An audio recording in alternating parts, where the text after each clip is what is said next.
Hola, bienvenidos. Hoy hablaremos sobre las características de Venezuela en el siglo XIX y su transición petrolera. Nosotras somos Oriana González, Oriana Guzmán, Ariana Zanoja y Marian Zanoja.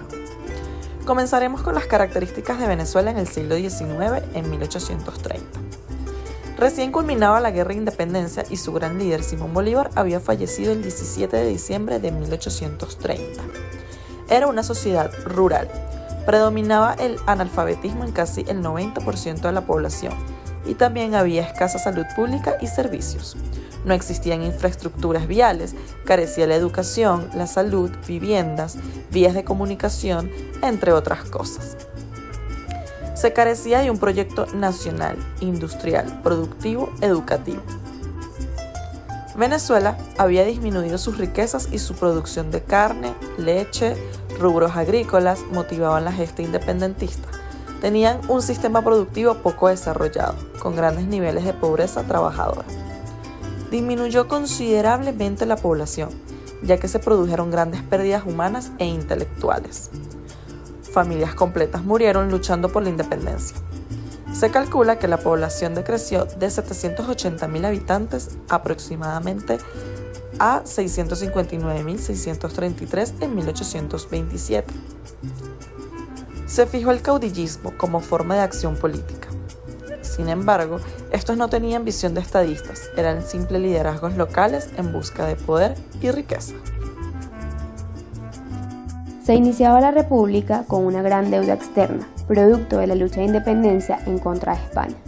Venezuela era un país económicamente deprimido, aun cuando tenía una importante producción agraria basada en el café que generaba los ingresos del país, no tenía la capacidad de distribución de la misma. No había inversión ni siquiera política ante la caída de los precios mundiales de dicho rubro. Hubo cambios importantes en lo cultural, pues la producción campesina local permitía garantizar el sustento al pueblo.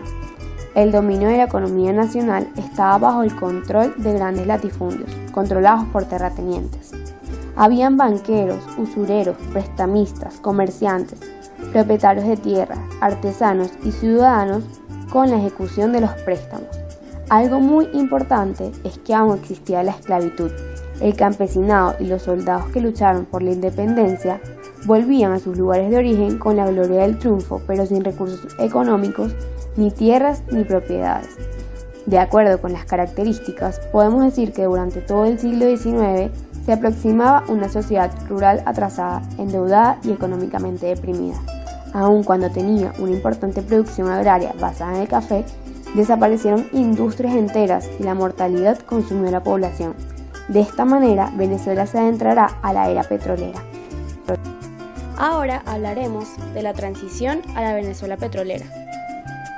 Para empezar a hablar sobre la transición a la República Petrolera, debemos remontarnos al tiempo de la República, en la que no había adquirido pleno cuerpo político una nación, a la época en la que el petróleo era calificado como jugo de la tierra sin la importancia que adquirió en el siglo XX.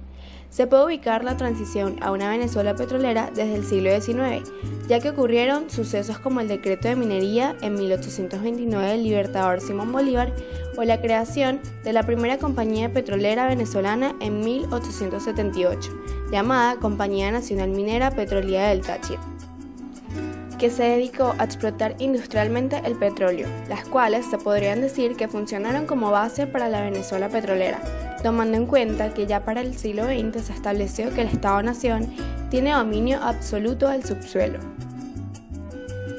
Sin embargo, lo petrolero fue causa de otros acontecimientos. Al Estado rural modesto lo reemplazó el petrolero rentista. La realidad internacional del país, el cual era exportador de café y cacao, cambió por las oportunidades y circunstancias geopolíticas y geoestratégicas del Estado petrolero.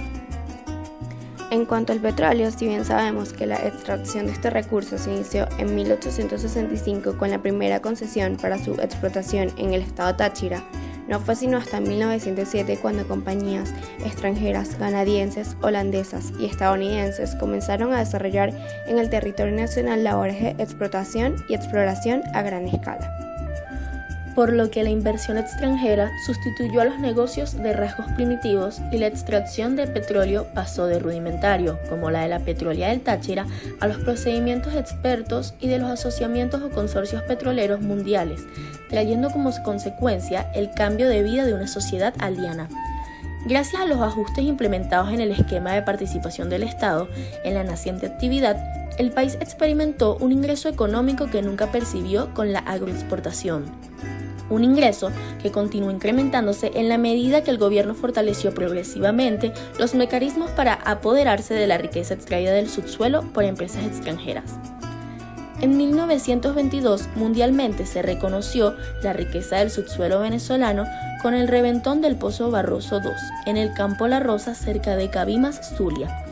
En 1936, gracias a la exportación petrolera, el país obtendrá un ingreso que funcionará tanto para invertir y generar nuevos capitales como para cancelar las deudas públicas y crear industrias que produzcan bienes y servicios para satisfacer las necesidades de los habitantes del país.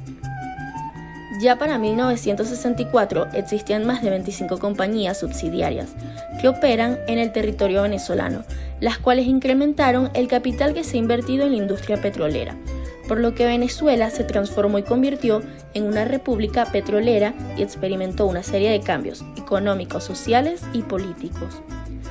Para finalizar, cabe acotar que hoy en día Venezuela sigue siendo una república petrolera y es el país con las mayores reservas de petróleo en el mundo. Muchas gracias por su atención.